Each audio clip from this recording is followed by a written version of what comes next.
Selon donc les estimations de la FAO en 2017, la consommation annuelle du charbon en Abidjan est estimée à 300 000 tonnes de charbon, soit 90 milliards de francs CFA.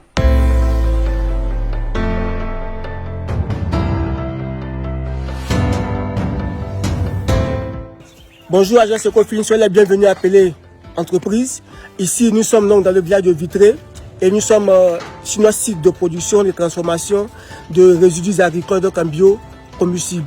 Venez ensemble découvrir les merveilles que nous pouvons faire avec les résidus agricoles que nous collectons depuis la ville et acheminons donc dans ce village de Modeste pour en faire du charbon écologique et permettre la lutte contre le réchauffement climatique et la désertification en Côte d'Ivoire. En 2019, après des recherches, j'ai pu constater qu'il y avait au Cameroun un docteur du nom de Tanke Müller qui était spécialisé dans la production du charbon vert à partir de résidus agricoles. La Côte d'Ivoire est un pays à fort potentiel agricole, dont les déchets peuvent constituer également une panacée dans la résolution de la problématique du réchauffement climatique, tout en tenant compte du fait que la Côte d'Ivoire connaît un déficit forestier, selon l'IFN qui indique qu'avant 1960, le couvert forestier ivoirien était estimé à plus de 16 millions d'hectares. Mais en 2019, elle se retrouve à moins de 2,95 millions d'hectares, soit une perte annuelle de 450 000 tonnes. Que faire? Pelé Entreprise est une start-up d'économie circulaire spécialisée dans la transformation, dans la collecte et la transformation des résidus agricoles en biocombustible, notamment le charbon vert. Le charbon vert est un charbon qui est une solution de résilience au charbon de bois utilisé dans les différents ménages pour la cuisson d'aliments. Le charbon écologique est un charbon qui est à la fois écologique, propre, économique de par son temps de cuisson qui est estimé à 7 heures.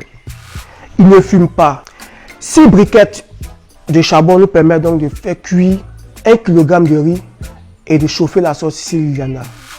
Le charbon écologique est vendu à hauteur de 300 francs CFA le kilogramme, contrairement au charbon traditionnel qui est vendu à 600 francs le kilogramme sur nos différents marchés. La production du charbon écologique a un impact positif sur notre environnement. Selon le fonds carbone de la Banque mondiale, 1 tonne de charbon écologique produit nous permet d'éviter une déforestation de 5,5 tonnes de bois sec, d'éviter une émission de 3,5 tonnes de dioxyde de carbone, n'a aucune entrave sur la santé de la femme. Car selon l'UFN des sciences médicales d'Abidjan, au cours d'une étude menée donc à Anyama, a estimé que 52,8% des femmes dépistées sont atteintes d'infections respiratoires dues à l'inhalation de la fumée de bois, sachets plastiques et bien d'autres. La production du charbon écologique est un charbon lucratif. Nous le dirons dans le jargon ivoirien qui nourrit son homme. En effet, avant d'entrer dans cette phase de mécanisation de notre production de charbon écologique, nous étions à environ 75 kg de charbon mensuellement. Aujourd'hui, nous sommes à environ 5 tonnes de charbon écologique produit par mois. Nous pourrons donc dire que nous sommes même très loin de la consommation annuelle du charbon en Abidjan. Selon donc les estimations de la FAO en 2017, la consommation annuelle du charbon en Abidjan est estimée à 300 000 tonnes de charbon, soit 90 milliards de francs CFA. La vision de Pelé Entreprise, c'est de faire du charbon Pelé, le charbon de demain, et l'allié de toutes les générations pour un monde vert et durable. Dans ce sens, nous définissons notre objectif à l'horizon 2026, qui est de pouvoir atteindre 3% de la consommation annuelle du charbon en Abidjan.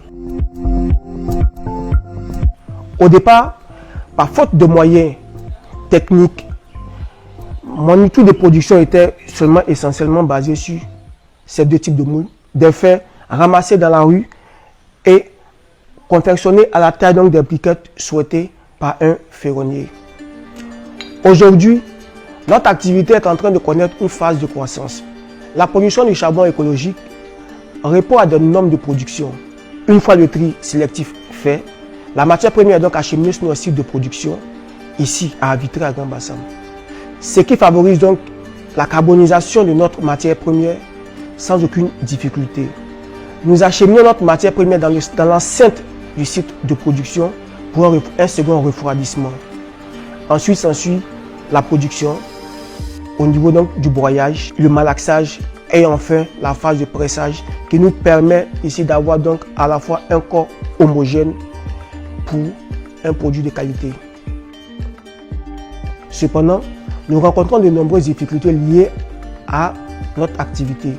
Difficultés liées à l'acquisition de technologies de production, difficultés liées à la technologie, mais également dans le volet de la logistique. Nous lançons un appel à l'endroit des organismes de lutte contre le réchauffement climatique à se pencher sur cette activité nouvelle qui existe en Côte d'Ivoire, qui est à la fois pourvoyeur d'emploi, qui permet également de réduire donc la délinquance juvénile, mais aussi à l'endroit de l'État de Côte d'Ivoire de se pencher sur la jeunesse ivoirienne aujourd'hui qui déploie un dynamisme dans la lutte contre le réchauffement climatique.